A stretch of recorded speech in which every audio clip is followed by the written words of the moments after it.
Kaya po, nung tumawag ang ospital, doon sa anak kong agad siyang nagpunta rito upang ipapatid sa akin ang nangyari na wala na ang kasani. Wala po akong magawa kasi narito lang ako sa bahay. Punta ako sa kwarto, nanalangin na lang ako sa Panginoong Diyos na gawin niya ang makabubuti para sa amin, sa aming pamilya. Iniisip ko na lang po kung ano yung iniwan niya sa aming magandang alaala. Yung mga payo niya sa amin, lalo magtalaga sa tungkulin. Sa ngayon po, hindi ko na iniinda yung sakit kasi alam ko naman po na ito ay isang pagsubok na dapat kong malampasan.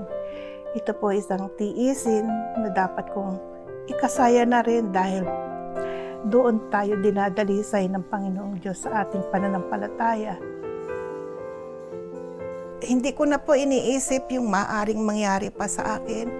Ang alam ko lang po talaga, alam ng Ama ang nangyayari sa akin.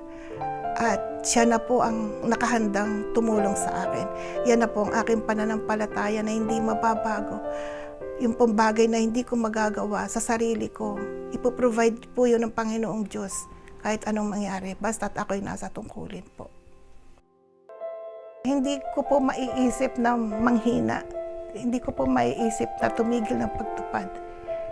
Yun lang po ang aking tanging kaligayahan. Kahit nga po ang dialysis mahirap, ay kinasasabikan ko ang pag-uwi sa hapon para matupad lahat ng aktibidad.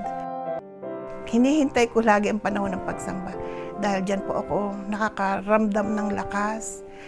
Dyan ko po naidadaing sa Ama yung itinatago kong kalungkutan sa buhay. Kaya po malaking bagay dahil pagkatapos po ng mga pagsamba, kahit may masakit sa katawan ko from dialysis, parang hindi ko po siya nararamdaman. Masaya pa rin po ako dahil ang aking mga anak ay may close contact sa akin po.